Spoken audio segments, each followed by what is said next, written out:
am decorating a milk jug for every 1,000 followers, so decorate my 7K milk jug with me, and I'll tell you the story of why I completely shut down my Instagram account of 11,000 followers 1 year ago and started completely over. I am truly embarrassed to admit this. I've gotten a few comments and messages over the last few days. Wait, I thought I followed you, but I don't remember unfollowing you. So let's get into it. I have always loved creating. When Instagram really came to the forefront and it became like a creative space, I was like, this is awesome and I want to do this. The problem was I didn't really have like a thing. I'm not a fashion person. I had kids, but I definitely did not fit the mom aesthetic, if you know what I mean. I'd had a family blog for a while too. So like sharing about my life was something I was really comfortable with, but I didn't really have like a compelling thing. At the time, you had to have 10,000 followers to be able to work with brands because swipe up for the link. Do you remember how that used to be a thing? I made the goal to get to 10,000 followers, but it just wasn't happening. And I really wanted to be an influencer. I never bought followers, but I did find this program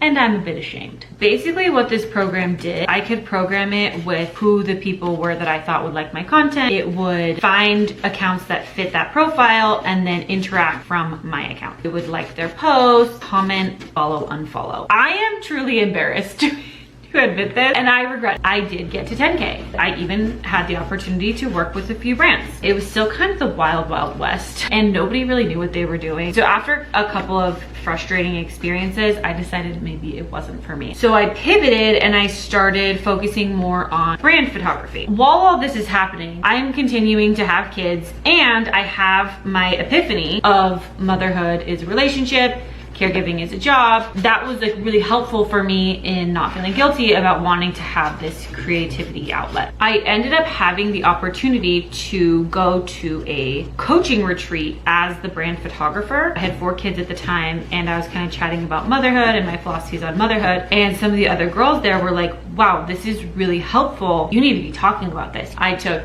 a step back from photography so that I could focus more on spreading that message. Well, then I got pregnant 3 more times in the next couple of years. My presence on Instagram was just incredibly sporadic. I'm not a pleasant person when I'm pregnant. I had my last baby in 2023. In 2024, I was like ready to hit it hard. And my account, which had gone from my personal account to my wanting to be an influencer with no purpose account, my brand photography account, to now this redefining motherhood account, I think people just didn't even know what to do with me. And I think that they had kind of stopped caring.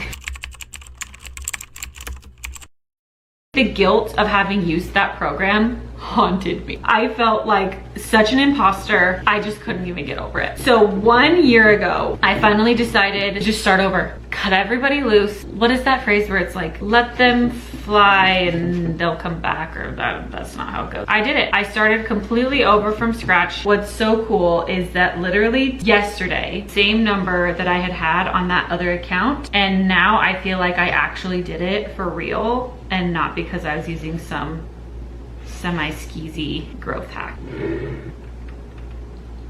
It's the Instagram icon.